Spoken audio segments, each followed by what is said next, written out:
When I start building a new sandbox, I have a jumbled collection of ideas and books and movies and comics and games and everything else rattling around in my head. I might have a solid high concept or a premise, but even then it will need me to work on it. I heard Leland Sklar, a studio musician who has played on thousands of albums, say in an interview, "Everything I do is etched in mud."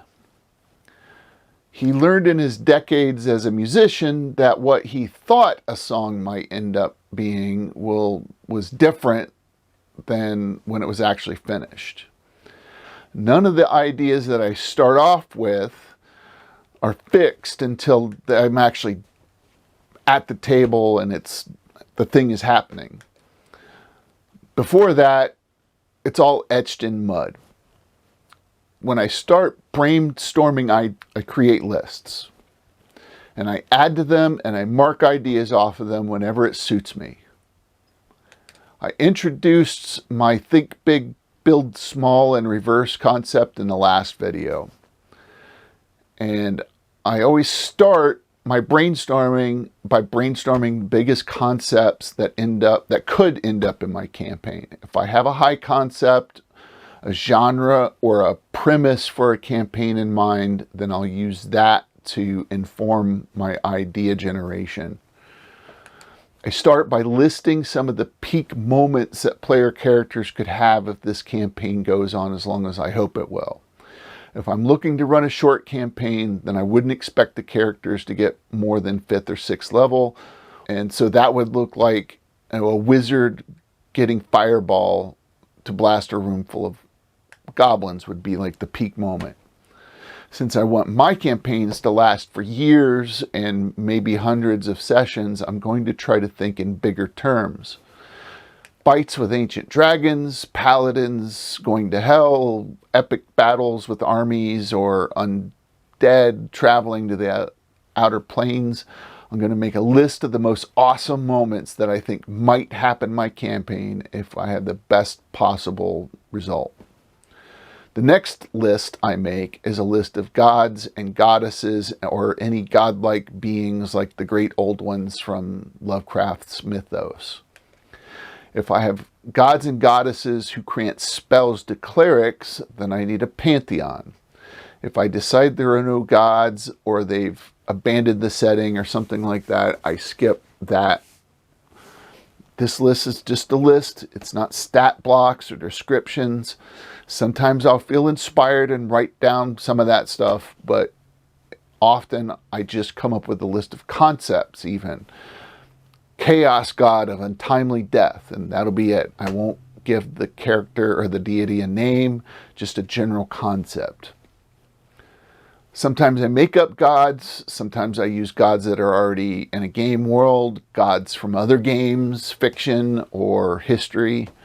If the setting is some alternate version of Earth, all I need to know is what culture and period of history I'm playing in, and then I can just throw Thor or Zeus or whoever in.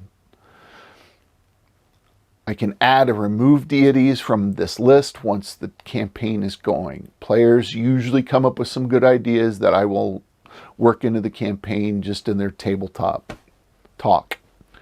I continuously collect ideas, so it's not out of the ordinary for me to find something that fits my campaign well after I've got it started. I just create a list and let it rip. The next list is a list of the most powerful or legendary monsters that will exist in my campaign.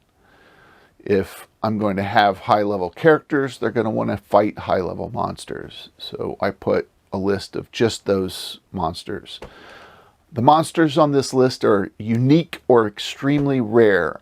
I might, again, just have the concept in my head, such as powerful dragon or demon prince.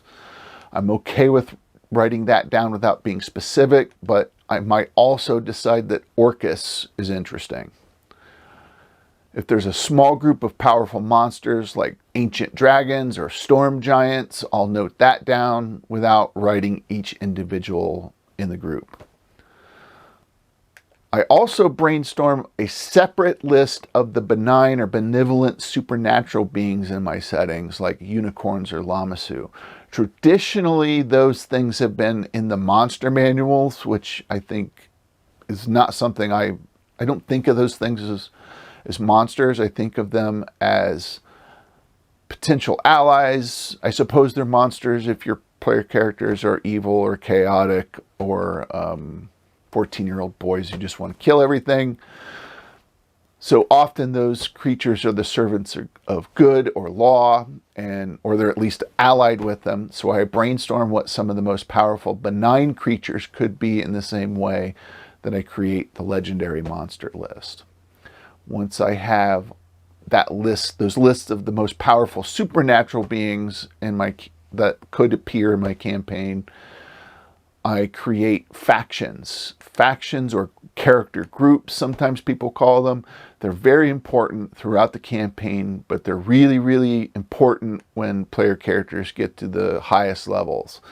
The factions that I'll list are the most powerful governments, religious groups, institutions, secret societies, guilds, wizard cabals, merchant houses, aristocratic families. These are groups that are active and ambitious. They want something, and they take action in pursuit of what they want. One way to brainstorm these lists is I'll ask myself questions. What faction has the most political power, military power, the most wealth? What faction has the most religious power? What faction has the most knowledge or information or the most secrets? What faction has the most magic power? You're probably familiar with the 2-axis alignment system: lawful, neutral, chaotic, good, neutral, evil. Sometimes I will brainstorm a powerful faction for each of those alignments. That would produce 9 different factions, which is plenty for this stage of the process. But if I have more, I'll write those down too.